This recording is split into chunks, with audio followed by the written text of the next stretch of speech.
네, 여러분 안녕하십니까. 서울시장 선거, 부산시장 선거가 지금 뜨겁게 달아오르고 있는데요.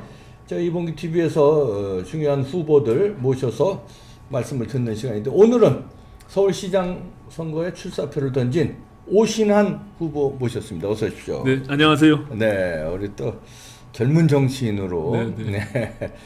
각광을 받고 있었는데, 이렇게 서울시장에 뭐 지금 여론조사에서는 네. 1등은 안 달리고 지금 제가 출마 선언한 이후에 예. 전체 후보들을 놓고 여론조사한 걸 발표한 적이 없어요. 아, 그렇구나. 예, 아직. 그래서 예. 공식적으로 제가 지금 어느 정도 지지를 받고 있는지를 잘 모르시는구나. 확인할 길이 없습니다. 그저 여의도 연구원에서 뭐 조사 내부적으로 그 조사한 것들은 언론에 공표하는 게 이제 선거법상 안 되니까 금지가 돼 있으니까. 아, 그렇구나. 예, 그냥 아름아름 뭐 대충 듣고는 있는데 대충, 예. 예, 정확한 지지율은 제가 잘 그냥 모르겠습니다. 대충 보면은 이제 뭐 지금 네. 국민의힘에서 예. 그 나경원, 오세훈 이 둘이 이제 그 뭐 각축을 벌인다. 네, 그리고 네. 이제 오신환 후보라든가 예. 이제 뭐좀그 밑으로 이렇게 이강 뭐 그다음에 뭐 이렇게 나오는. 아무래도 지금 8명이 예비 경선을 하고 있는데요. 네. 예, 지금 나경원, 오세훈 인지도가 워낙 높으니까 예, 거기가 뭐 좀 앞서간다라고 평가가 되고 있고 네.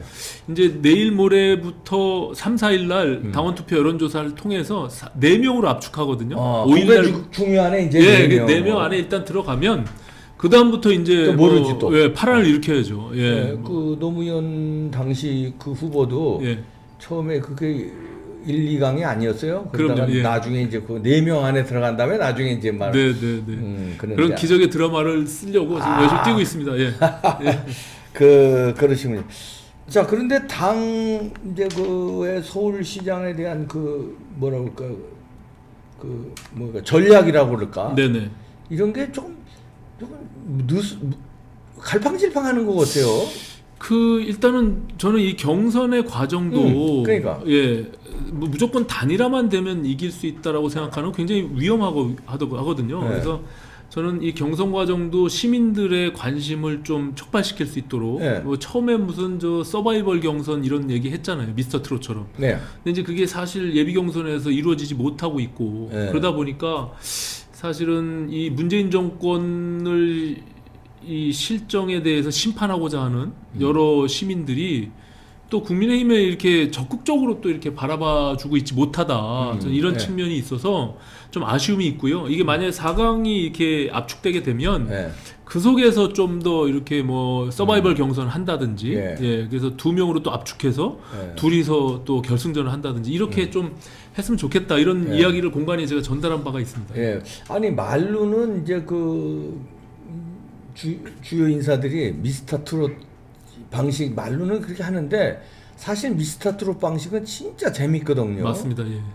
그런 식으로 하면 될 텐데 예. 그런 식으로 또 그게 또 묘미가 학속의 진주 같은 무명의 사람들이 굉장히 실력도 있고 또 시민들이 그걸 알아가면서 흥행을 이렇게 돋구는 네. 그런 측면이 있기 때문에 네. 박사님 말씀하신 대로 사실은 그런 방식을 통해서 우리가 외연을 넓히고 또 민주당보다 우리 당의 후보가 훨씬 더 낫다라는 것을 좀 알릴 수 있는 기회가 만들어지면 좋을 것 같아요. 뭐 이런 게 근본적으로 깔려 있는 게 아닐까요? 그러니까 안철수가 이제 출사표 던졌는데 뭐 어떤 여론조사에서 뭐 좋게 나오고 1등으로 나오고 뭐 이러니까 단일화가 안 되면은 네. 필패다. 그러니까 얘 마음이 이제 급해서 자신감이 떨어져서 제1야당이잖아요. 예. 수권 정당이 제1야당이면 여기서 그냥 당당하게 내면 되는데 네. 그걸 못 내는 게 저 안철수가 같이 나와서 이거 3자 대결 가면 지니까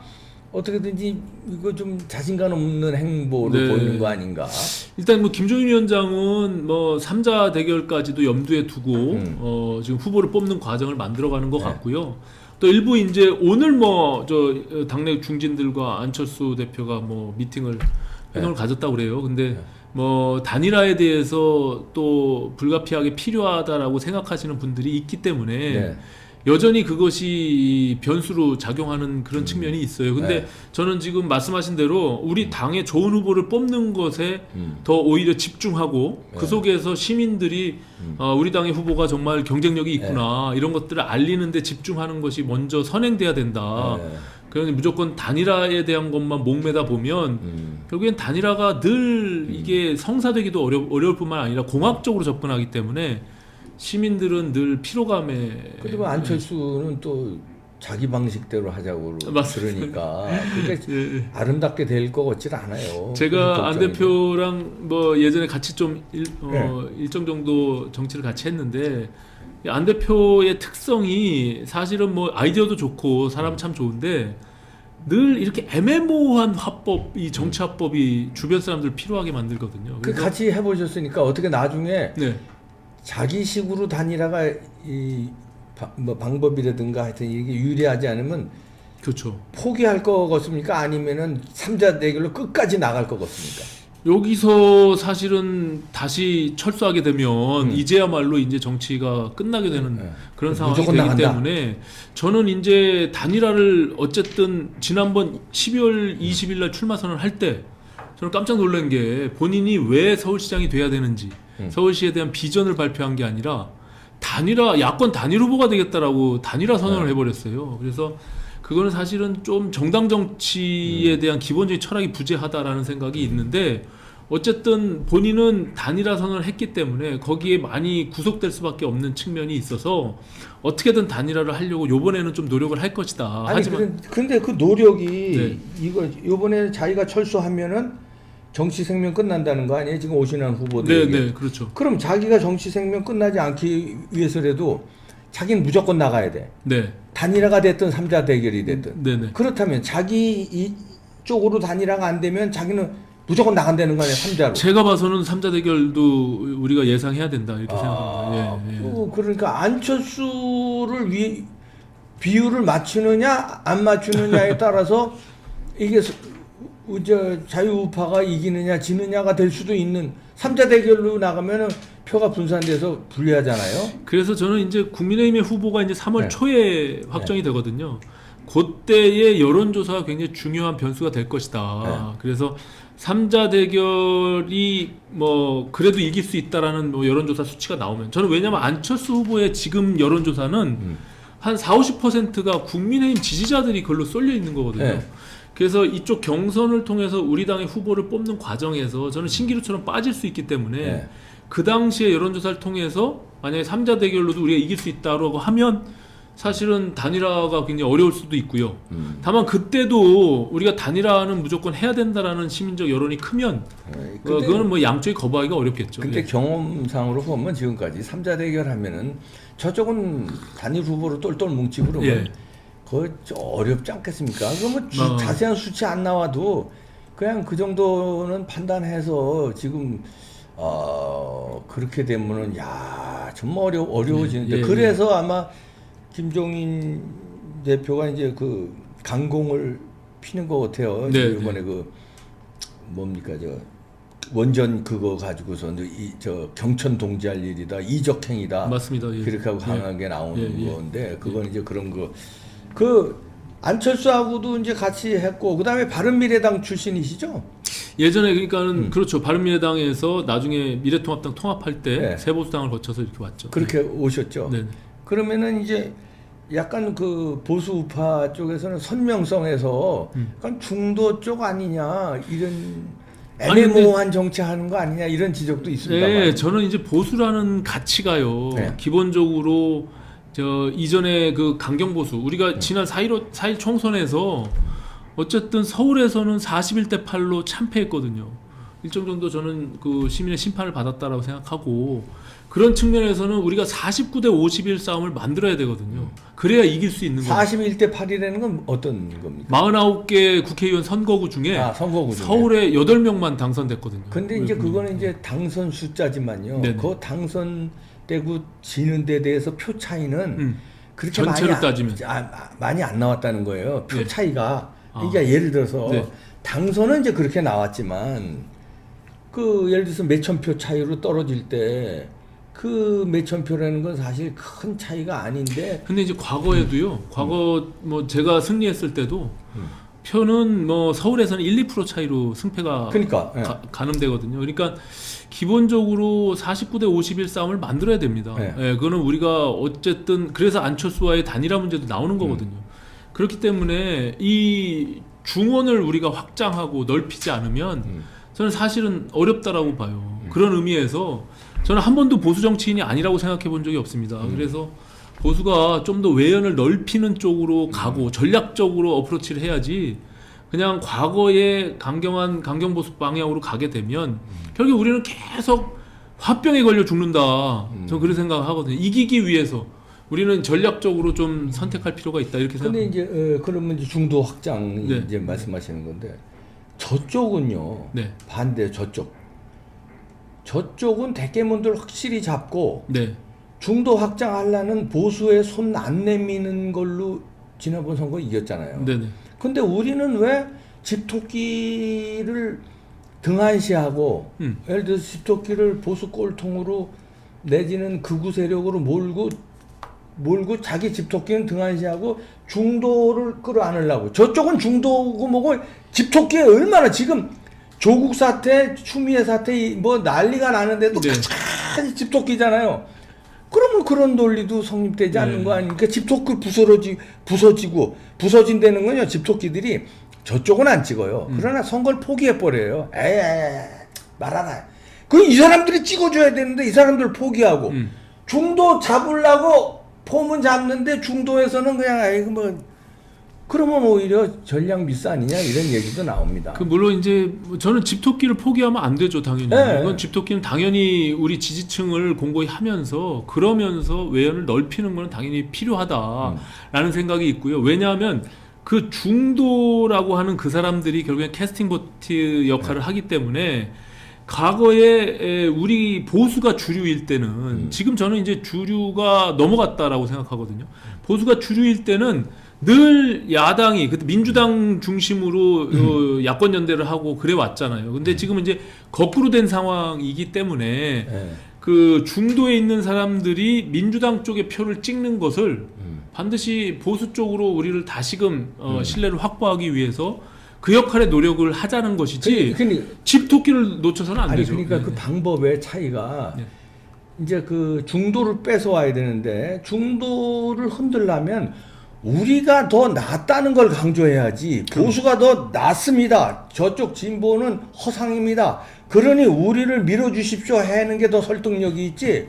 그게 아니라 우리가 낫다는 게 아니라 저쪽 장점하고 우리 장점하고 어떻게든 믹스해서 어떻게 섞으려고. 그러니까 그런 중도로, 그러니까 반으로 우리 반을 포기하고 저쪽 반하고 같이 합시다. 이런 식으로 가니까 중도의 분들이 니네가 난 게 뭔데 하고 의아스러운 거예요. 근데 저쪽은 선명성을 확실히 얘기한단 말이야. 자기들 진보 좌파가 낫다고 계속 우기잖아요. 드러났는데도 거짓말로 우기고. 근데 중도 분들이 흔들려요. 네. 그거 진짠가 보다. 근데 이쪽은 자기가 낫다는 주장은 안 하고 아니 저쪽하고 대충 버무려서 경제민주화라는 것도 그렇고 뭐 대부분 뭐 복지 뭐 이런 것도 다 대충 섞어서 가자면 그 선명성은 저쪽이 나은데? 네네. 그러니까 그런 전략 중도를 끌어안는 전략을 네. 보수가 더 낫다. 네. 보수가 더 국가 발전에 더 도움이 되고 민생 생활 경제도 도움이 된다. 그래서 우리를 찍어달라 그래야지. 이게 보수를 약간 포기하고 중도 이념을 들여오면서 심지어 좌파 이념까지도 막 섞어서 중도로 만들려고 하는 그런 데서 지지 않았나. 보수의 가치를 저는 버린다고 생각하지는 않아요. 그건 뭐 당연히 우리가 자유민주주의와 시장 경제에 대한 올바른 가치, 그리고 남북 관계나 외교안보 전략에 있어서도 굳건한 한미 동맹을 근거로 한, 또 북한의 비핵화를 근거로 한 한반도 평화에 대해서는 명확하게 인식하고 있는 것인데, 다만 우리가 예를 들어서 사회 경제적 측면에서 우리 공동체를 지켜나가고 또 그 속에서 더욱더 우리 국가에 대한 미래 발전들을 이끌어가기 위해서는 저는 그 공동체를 지켜나가는 것 자체가 우리 보수의 또 하나의 가치라고 생각하기 때문에 저는 지금 뭐 말씀하시는 것과 별반 다르지 않다. 근데 다만 우리가 아까 말씀드린 대로 이 중도라고 하는 사람들이 우리가 같이 이제 울타리를 치기 위해서는 이분들은 과연 우리 소위 국민의힘을 어떻게 바라보고 있느냐, 특히 2040에 있는 젊은 층들은 국민의힘을 어떻게 바라보고 있느냐, 이런 측면에 대해서 우리가 좀 냉정하게 보고 그러면 그들과 같이 할 수 있는 부분들에 대한 정책 또 아니면 뭐 호흡 이런 것들을 어떻게 할 것이냐, 이런 고민들이 좀 필요하다라는 생각을 갖고 있습니다. 그렇죠. 네. 방법의 차이가 좀 있고 네네. 이제 가치관 철학의 차이는 좀 뭐 당연히 보수에서도 이제 좀 나겠죠. 제가 근데- 우리 지역에서요, 뭐 아주 이제 소위 말하는 이제 우리 애국 보수들 어르신들 만나면 제가 말씀드리는 게 언제까지 화병 나서 가슴 치면서 그렇게 계실 거냐, 우리 이겨야 될 거 아니냐. 그러면 우리가 결과적으로 그 부분에 대해서 우리가 보수가 이기기 위해서 가지고 계신 가치를 우리가 훼손하지 않는 정도에서 전략적으로 우리가 좀 외연을 넓혀가야만 아까 말씀드린 대로 49대 51 싸움을 해서 정권을 찾아와야 결국 우리가 승리해야 되는데, 그것이 뭐 2,000표, 10,000표 뭐 이렇게 지는 거에 대해서 우리가 소홀히 할 것이 아니라 그 사람들을 그럼 우리가 같이 보수에 대해서 표를 투표할 수 있도록 만드는 일을 조금은 이게 눈 감아 주시고 조금 양해해 근데 주시면서 이제 그런 네. 그게 네. 이게 근본적으로 네네. 제 생각에는 근본적으로 이제 좀 차이가 있는 것 같아요. 제가 아까 주장했듯이 이제 그 강경 보수 세력들은 보수의 힘을 잃으면 보수에서 투표를 안 해서 그 2,000표, 5,000표가 떨어져 나간다는 거예요. 네네. 보수에서 투표를 안 하면은 이 사람들 열성분자들이 투표를 그냥 열성으로 하고 그 다음에 중도를 끌어올려는 노력을 해야 되는데 보수가 포기해버리면, 근데 사실 그게 많았어요. 네. 지금도 미안한 앞에 계시는데 미안한 얘기지만 국민의힘에서 국민의힘을 미덥지 않게 바라봐요. 네. 그 사람들이 근데 투표를 안 한다고요. 근데 그 숫자가 엄청 많아요. 왜 그 사람들 포기하냐 이거예요. 왜 포기하면 안 되죠. 어설픈 사람들 데려오려고 그러고 아니 지금 하는 스탠스는 포기하는 거라니까요. 네. 어설프게 중도 진보 좌파의 정책을 끌어안는 거는 이쪽의 사람들은 그건 안 된다는데 왜 자꾸 그거를 하지? 그러면 우린 투표 안 할게 이렇게 돼요. 네. 근데 그거를 무시한다니까요. 지금 투표 안 하고 있다니까 이 사람들이. 근데 이 표가 더 네. 크다 이런 얘기죠. 그 부분은 간과해서는 안 되죠. 당연히 지금 네. 말씀하신 대로 우리 보수에 지지하시는 분들이 당연히 투표장에 나가서 근데 할 수 포기하게 있도록 만든다니까. 그거. 할 수 있도록 만들어야죠. 네. 당연히. 그거가 상당한 근데 과거에 아시다시피 이게 뭐 이명박 대통령 당선될 때도 뭐 550만 표 가장 네. 뭐 큰 표 차이로 이겼다고 하지만 그때 당시에 민주당이 진다라고 생각하고 했기 때문에 거의 투표장에 안 나간 측면이 있거든요. 그러니까 우리 보수도 사실은 이 패배주의에서 좀 벗어나서 이길 수 있는 어떤 이 확신들이나 뭐 여론조사상의 그 가능성을 좀 보일 필요가 있어요. 제가 관악에서 27년 만에 보수 후보자로서는 처음으로 국회의원 당선됐는데, 그 뭐 관악에서 유일하게 87년도 헌법 이후에 유일한 후보가 이제 제가 당선이 된 건데, 그때도 첫 번째 여론조사에서 제가 1등을 달리기 시작하니까 그동안 맨날 패배했던 우리 당의 지지자분들이 이 한번 해볼만 하겠구나라고 하면서 불이 붙기 시작했거든요. 네. 그래서 저는 지금 우리가 4차례에 걸쳐서 보수가 패배했잖아요. 네. 큰 선거에서. 뭐 이런 역사가 없기 때문에 이번 보궐선거 내년 대선에서 승리하기 위해서라도 다시금 우리가 전략적인 어프로치를 좀 하고 이길 수 있다라는 어떤 그 확신을 좀 갖게끔 하는 게 매우 중요하다 이렇게 그리고 생각합니다. 이제 그 서울시장 선거는 이제 관악 선거하고는 다르죠. 그럼요. 관악엔 네. 특수성이 있지 않아요. 네. 관악에 지금 말씀하신 대로 그 저쪽 좌파 성향의 시민들이 좀 많은 동네니까 어려운 싸움에서 이긴 거는 굉장히 의미 있는 승리였는데 네. 서울시는 관악만이 아니라 네. 그저 강남도 있고 뭐 쭉 있기 때문에 서울시 전체의 싸움이기 때문에 관악 선거하고는 좀 다르다고 보고요. 뭐 다를 수 있죠. 그다음에 그럼요. 이명박 과 박근혜 대통령 승리할 때를 보면은 네. 그분들 이게 선명성으로 보수를 확 끌어안았어요. 네, 네. 그래서 압도적인 차로 이겼거든요. 그것도 반면교사로. 그게 서울시 선거라는 건 전체 선거랑 같다. 근데 관악 선거는 이제 중도를 모으느냐 좌파가 좀 돌아오느냐 요거에 승부를 할 수 있었어요. 왜냐면 거긴 표밭이 그러니까. 네. 근데 관악 표밭하고 서울시 전체 표밭은 다르다. 근데 이제 그것이 탄핵 이후로 서울시의 보편적인 어떤 상황, 유권자의 인식이요, 상당히 저는 기울어져 있다고 봅니다. 그러니까 지금 지난번 총선에서 표차가 기본적으로 한 10% 정도는 났거든요. 그러니까 뭐 오세훈 시장 정도가 2,700표 정도 진 거고, 그게 한 2, 3% 정도 될 건데, 그렇지 않고 전체로 봐서도 이미 굉장히 기울어져 있는 상황이기 때문에 이 서울 수도권에서의 민심들을 우리가 좀 간과하면 안 된다. 지금 물론 말씀하신 대로 우리 집토끼에 대한 부분들 명확하게 우리가 같이 갖고 가야죠. 그걸 소홀히 할 수는 없는데, 그러면서도 우리가 좀 외연을 넓힐 수 있는 측면에서 우리가 좀 뭐 그쪽으로 가야지 않나 이런 생각을. 제가 이제 그 미스터 트롯 얘기도 아까 나왔는데 네. 이건 좀 다른 얘기인데요. 미스터 트롯에도 보면은요, 그 정통 트로트를 하는 사람이 나중에 우승하더라고요. 네. 그러니까 이제 그 트로트한데 다른 장기들 있잖아요. 발라드풍이라든가 아니면 랩, 심지어 랩도 하고 뭐 댄스풍 뭐 여러 가지 장르가 있는데 이걸 섞어서 그 듣기는 좋아요. 네, 네. 그러니까 전 트로트 하면 왜 그 꼰대들 이미지, 약간 나이 드신 사람들이 좋아할 것 같은 이미지. 네, 그러면 네. 젊은 말하자면 시청자들의 마음을 살려면은 이게 발라드도 섞고 좀 댄스풍도 섞고 때로는 힙합풍에 그것도 섞어서 트로트하고 그러면 외연 합정 될 것 같죠. 네.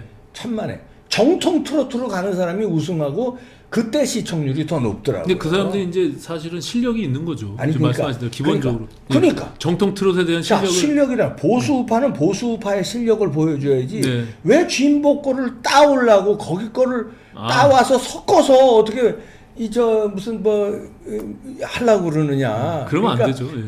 진땡이를 보여달라 이런 네. 얘기고. 아까 표 차이 이제 말씀하시고 그러는데 요거는 이제 공이 나오신 후보들한테 다 공이 여쭙는 질문입니다. 네네. 여기 이제 나경원 후보도 나오셨고 뭐 쭉쭉 김선동 후보 뭐 쭉쭉 다 나오셨는데 네네.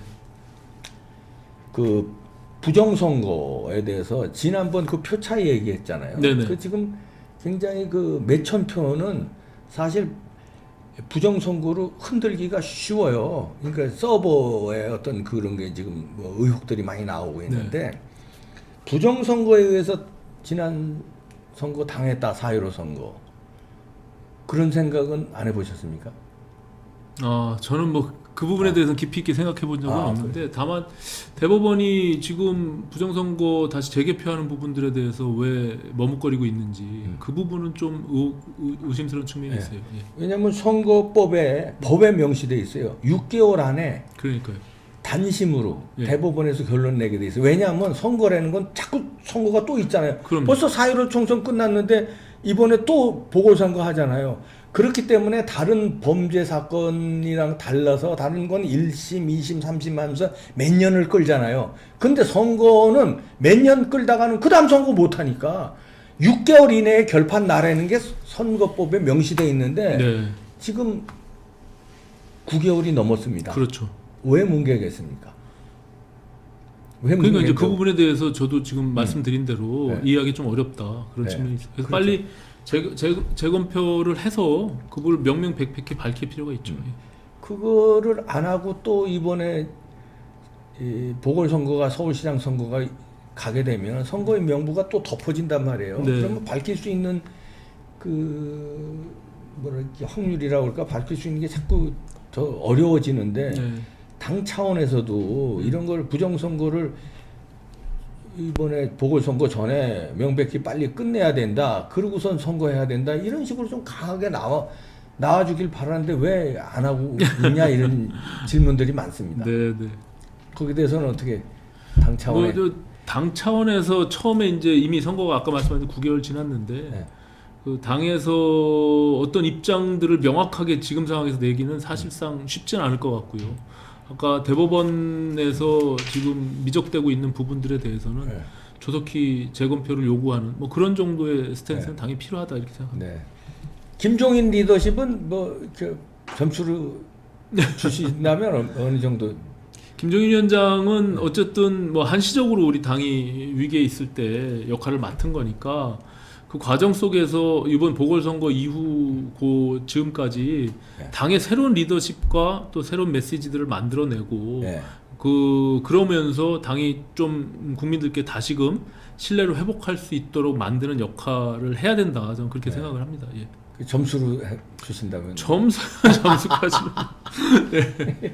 몇 점 정도 주시겠어요? 좀 난처한 질문이시겠죠? 점수의 기준을 뭐 어느 정도까지를 낙제점으로 봐야 될지 모르겠지만 저는 좀 더 과감하게 좀 뭐 이렇게 역할을 했으면 좋겠다 이런 생각 갖고 있습니다. 그래서 점수로는 점수요? 뭐 80점대 80 정도 수준. 80점 예, 예, 정도. 예. B. 네. B 정도 주시면. 예. 자, 이런 꼬리표가 있을 것 같은데 그냥 시청자를 대변해서 질문 드립니다. 유승민의 네. 꼬리표를 지웠냐? 네. 유승민이 그 배신자 코드가 좀 기분 나빠하시는지 모르지만 있어요. 네. 그게 같이 오신한 후보님도 그쪽하고 계열이 같은 거 아니냐 이런 우려라고 그럴까요? 그런 시선이 있는데 그건 어떻게 생각하십니까? 저는 뭐 기본적으로 지난 2017년도 대선 때 유승민 당시 대선 후보가 가졌던 생각, 네. 그리고 저는 보수가 더 국민들의 신뢰를 받기 위해서는 콘텐츠의 혁신이 필요하다라고 생각하는데요. 네. 유 대표가 갖고 있는 기본적인 뭐 가치나 비전이나 이런 부분들에 대해서 제가 동의하는 부분들이 있습니다. 그래서 저는 배신자 뭐 이런 부분들과 좀 달리 저는 그동안 뭐 정치적 행보를 같이 해왔는데 유 대표를 제가 선택한 것이지 제가 무슨 유승민 계에 속해 있는 것은 아니고요. 어쨌든 뭐 저는 방향에 있어서는 일정 정도 우리 보수가 좀 더 개혁적인 상황으로 나가야 된다. 그래서 아까 말씀드린 우리가 정권을 만들기 위해서는 49대 51 싸움을 반드시 극복해야 된다. 안 그러면 뭐 이 선거 제도를 바꾸지 않는 한은 우리가 계속 영구히 패배할 수는 없잖아요. 네. 그런 말씀을 드리는 겁니다. 예. 이거 저는 이제 이렇게 방송이라서 그래서 이제 시청자들을 대변해서 여러 층이 있으니까 이렇게 좀 기분 나쁘시더라도 이런 질문들을 이제 하시니까 제가 대신 해야 되니까 저도 또 그런 생각이 있었고요. 아이고 뭐 껄끄러운 질문들 많으셨을 텐데 노련하시네요. 마지막으로 우리 왜 서울시장이 오신환이가 돼야 되는지 짧게 시청자 여러분한테. 저는 뭐 이번 서울시장 선거는 문재인 정권 실정을 심판할 용감한 시장, 그리고 이게 코로나로 인해서 또 지금 문재인 정부의 여러 잘못된 정책으로 인해서 씨름하고 있는 우리 시민들의 삶을 지키는 시장, 또 박원순 10년 동안 서울시가 멈춰져 있었잖아요. 그래서 이 성장 시계를 다시 돌릴 수 있는 유능한 시장이 필요하다고 생각합니다. 저는 그런 점에서 새로운 서울시를 만들기 위한 새로운 인물로서 제가 적임자다라는 생각을 갖고 출마를 하게 됐고요. 앞서 말씀드린 대로 승리해서 본선에서의 본선 경쟁력이 매우 중요합니다. 승리하는 그런 후보가 돼서 반드시 그 영광을 함께 나누도록 그렇게 하겠습니다. 열심히 할게요. 네. 아름다운 경선 또 아름다운 이제 싸움 해주시기 바랍니다. 네. 오신환 서울시장 후보였습니다. 고맙습니다. 감사합니다. 네. 여러분들 많은 관심 가져주시고 이 선거가 잘 돼야 되니까. 네. 마치겠습니다. 서로를 이겨라, 숙취를 이겨라. 온라인에서 먼저 체험한 분들의 놀라운 구매 후기, 주당들도 인정한 숙취 해소제 닥터 민트. 이 한 알로 숙취 해소가 된다고? 어떻게? 말이 돼? 저도 직접 써보기 전엔 안 믿었습니다. 여러분들도 일주일 동안 무료로 직접 사용해보고 판단하세요. 한 병을 마셔도 한 박스를 마셔도 숙취 해소는 닥터민트 한 알로 깔끔하게 끝! 기존 판매가 12만원을 홈쇼핑 런칭 기념 반값도 안되는 59,800원. 일주일간 직접 사용해 보시고 효과 없다, 차이를 모르겠다, 무조건 100% 반품 환불 보장. 지금 바로 챙기십시오. 080-981-0000